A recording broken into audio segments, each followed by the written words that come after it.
Anxiety is a normal and often healthy emotion. It can help us stay alert and focused on potential danger.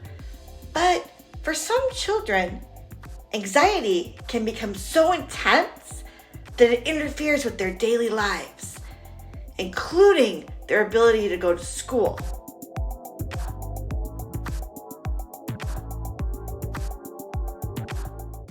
Hi, I'm Kim Feeney with Butterfly Beginnings Counseling, and welcome to my channel. I have over 10 years of experience helping children and families as a licensed independent social worker and a registered play therapist supervisor. I help these families learn to cope with big emotions so they can live healthier lives. And I'd love to do that for your family as well. So go ahead and subscribe and hit the bell for notifications on all the latest content. Anxiety in children can manifest in many ways, and it can significantly impact their learning and their social interactions at school. That's why it's crucial to understand the accommodations available to support these kids. So let's break it down. What do parents need to know? First, let's define exactly what school anxiety is and how it can affect your child at school. School anxiety can range from separation anxiety to test anxiety and anywhere in between. Children with anxiety may experience a variety of symptoms, including physical symptoms such as headaches, stomach aches, and dizziness. They could have cognitive symptoms such as difficulty concentrating, racing thoughts, and just negative self-talk in general. It could be behavioral symptoms such as avoiding school, refusing to participate in class, and having panic attacks. So recognizing the signs of anxiety is just step one. To do that, check out my video, Signs of Anxiety in Children and Teens. It's going to be linked above and also below in the description. Now, let's talk about accommodations. These are changes in the school environment or teaching strategies to help children just manage and cope with their anxiety and thrive academically day to day. So school accommodations are just changes. It could be changes in the routine that help kids with anxiety to succeed better. Accommodations can be made in the classroom, on tests, and in other areas of the school life as well. So here are a few of examples of school accommodations that can be made for kids with anxiety. Preferential seating, like front of the classroom. This position allows the student to just maintain better focus. It reduces the distractions from others around them. It also helps the child just feel more directly engaged one-on-one with the teacher and the lesson being taught. It's near the teacher's desk. Seating a student close to the teacher's desk can provide a sense of security, and it can make life easier for the teacher to provide quick assistance or reassurance to the child if the student is feeling anxious. Seating can be away from high traffic areas. So placing a student's desk away from things like doorways, windows, or any other part of the room that has a lot of movement going around minimizes distractions and helps to reduce that anxiety triggered by the student, by the constant activity. Can have a student sit close to a friend because having a seat near a friend or a supportive peer can provide the student with anxiety that sense of comfort and have that safe ally within the classroom environment. You could place the student near the exit. For some students with anxiety, especially those who have panic attacks or have a need to leave the classroom quickly to use their coping mechanisms or to visit a counselor or a nurse, sitting near the door can be reassuring for them. You can also be seated in an isolated area in some cases. A student may benefit from having a desk that is slightly separated from the rest of the class, just to reduce the pressure of being surrounded by peers. Flexible seating options are also available. For some students, the option to stand at a high desk or to sit on a cushion or to use a rocking chair or other types of movement type friendly seating can help manage their anxiety. And these types of seating also promote focus. Extra time can be given on tests and assignments. So extended test time. Students may be given a percentage increase in the allowed time for taking the test. For example, if a test is designed to take an hour, a student with a time accommodation might be able to get 90 minutes, which is 50% extra, or even 2 hours, which is double the time. to complete the exam. You can have staggered deadlines for assignments that typically have a single due date for all the students. Then, your child with anxiety may have staggered or extended deadlines for students with accommodations. This means if an assignment is due on Friday for the majority of the class, a student with an accommodation might have the weekend until the following Monday. So flexible timing. The student may be allowed to take breaks during classes or tests without the clock running, ensuring that they do not feel rushed. Because feeling rushed can exacerbate their anxiety. For instance, if they have 90 minutes to complete the test, they can take a 5-minute break in the middle, and then that can give them some cool down time, and it will not count against their 90 minutes of testing. Some students may need a separate testing location to utilize their extra time effectively and to reduce stress. The student might take a test in a separate, quieter room that has a proctor that's away from the time pressures and the distractions of the regular classroom. Larger projects or assignments may be broken down into smaller chunks for some students. These chunks are more manageable pieces with separate deadlines for each part, and this helps the student to stay on track without becoming overwhelmed by the length or the size of the project. Some students might use technology to help them work, and this could help them work more efficiently, like speech-to-text software for essay writing, which can help them. It helps them to make better use of the extended time that they have to complete the assignments. Some students may need time management or support in addition to giving extra time. They also may need support in managing that time, such as check-ins, checks out during longer assignments, or tests to help students stay focused, and to use their time effectively. Students may be given a choice in when to use their extra time, allowing them to work at their peak concentration times, or when their anxiety is lower. For nightly homework, a student might be given a longer window of time to complete the assignments, such as turning them in by the end of the week instead of the next night. Some students may get a reduced workload. Teachers can work with the student to identify the core assignments that need priority, the assignments that are essential for learning, while eliminating or modifying some of the assignments that may be less critical to the core of the class. Instead of a full set of problems, for example, a student might only be required to complete certain problems, like the odds or the evens that represent the core concepts being taught.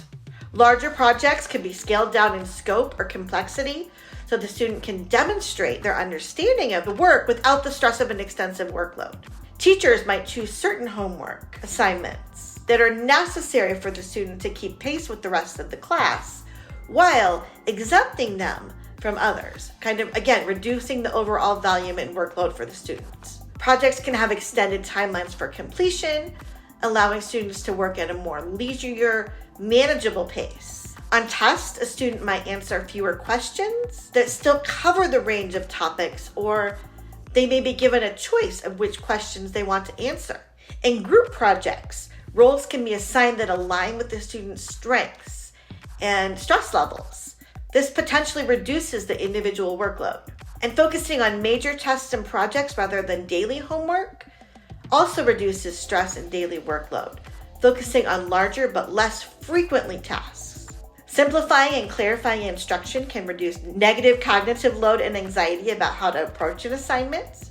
Providing a menu of assignment options that all satisfy the same learning goal, allowing the student to choose assignments that they feel more comfortable and confident with.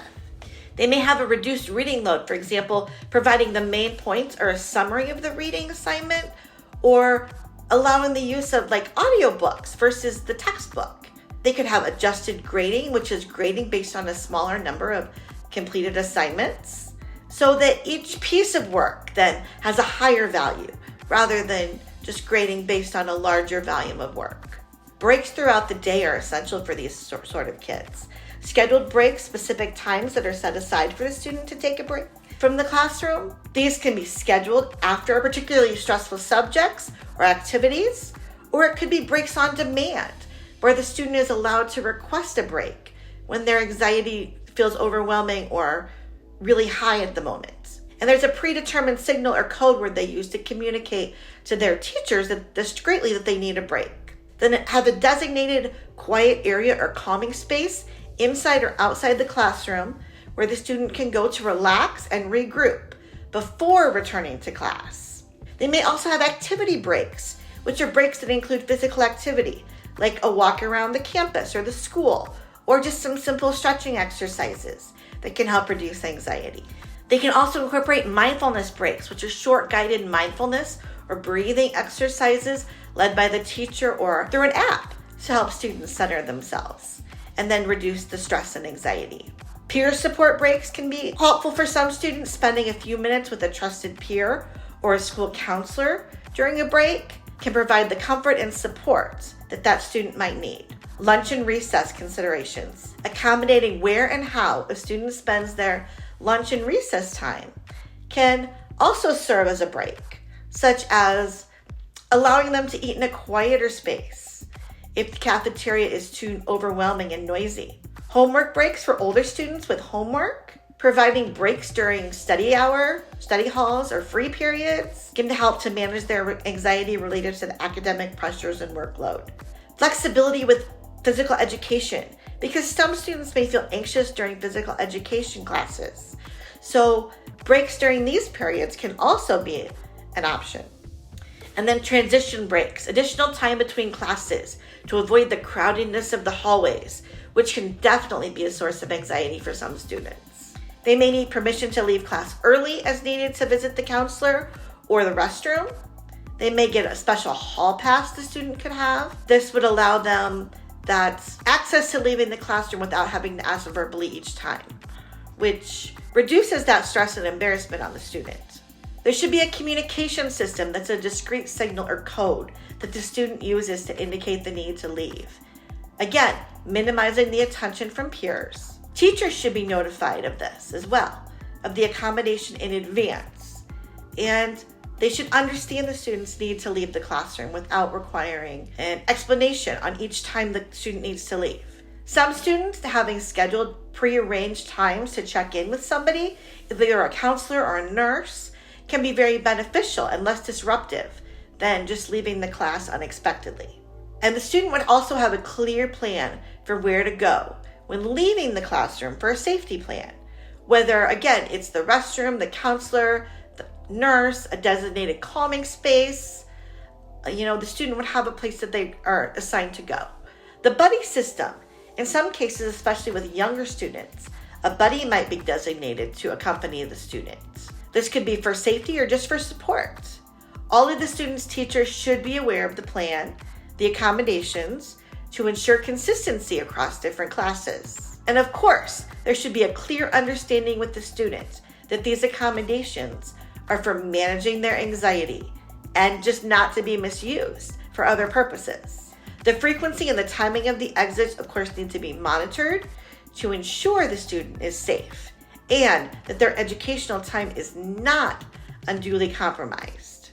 And above all, the student's privacy and confidentiality needs to be maintained, and the reason for the accommodations are not disclosed to peers. The student should feel comfortable being able to use their accommodations as needed, and also have the option not to use it if they're feeling good and they just want to challenge themselves to stay in the classroom. Again, they should have a designated quiet space to go to when they need that break. The quiet space is often located in a low traffic area of the school, such as a counselor's office, a wellness room, or just a designated corner of the library, or another quiet room. The space is usually equipped with comfortable seating, dimmable lights, and possibly soothing colors or decorations. It might also have stress relief tools such as fidgets, stress balls, calming visual aids. The space should be available to the student whenever they need it, with minimal barriers to getting there. Of course, again, there are clear guidelines for how and when the students can use the quiet space, including how to request access and any time limits to ensure that it's available to others if, the need arises. Depending on the age of the student and school policy, of course, the space may or may not be supervised by an adult, or other students may be allowed to use the space independently. Students may have a way to communicate with a teacher or a counselor from that quiet space if they need to talk or require assistance. The space is accessible to all students who have or need this accommodation in their plan, ensuring fairness and availability. And again, privacy measures need to be in place to ensure the student's privacy so that using the space does not draw attention or stigmatize the student in any way. And there needs to be a return plan for how the student transitions back into the classroom once they feel they're ready, which may include things like checking in with the counselor or a teacher. If a student uses the space during instruction time, they may be required, to catch up on the work that they missed. They may be allowed a comfort object, and this comfort object in school could be a small toy, a stress ball, a piece of clothing like a scarf or a personal item that the student finds soothing to them. The object is typically small and unobtrusive, so it does not make a lot of noise. It doesn't distract the other student or the student themselves during class. Again, there needs to be clear rules and guidelines about how and when the comfort object can be used. For example, a student might be allowed to hold the object, like under the desk, but not to play with it in a way that distracts others. Teachers and staff would be informed about the significance of the object so they can support the student in its use per the accommodation plan. The student should have easy access to the comfort object whenever they need it to help manage anxiety or stress.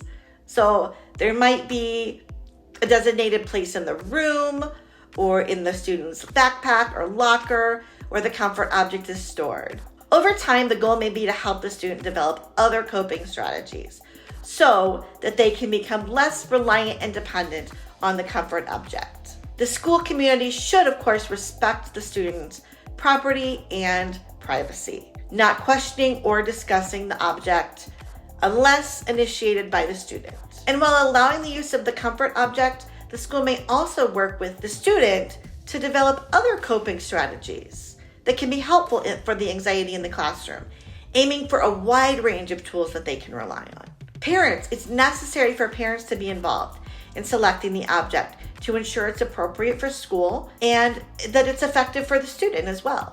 If your child is struggling, the next step is to talk to your child's teacher. Go ahead and share your concerns about your child's anxiety and explain how it's affecting their schoolwork. Be specific about the accommodations that you think would be most helpful for your child. And if your child is struggling in multiple classes, or if the teacher is unwilling to open communication about accommodations, you may need to talk to the school principal or counselor as well.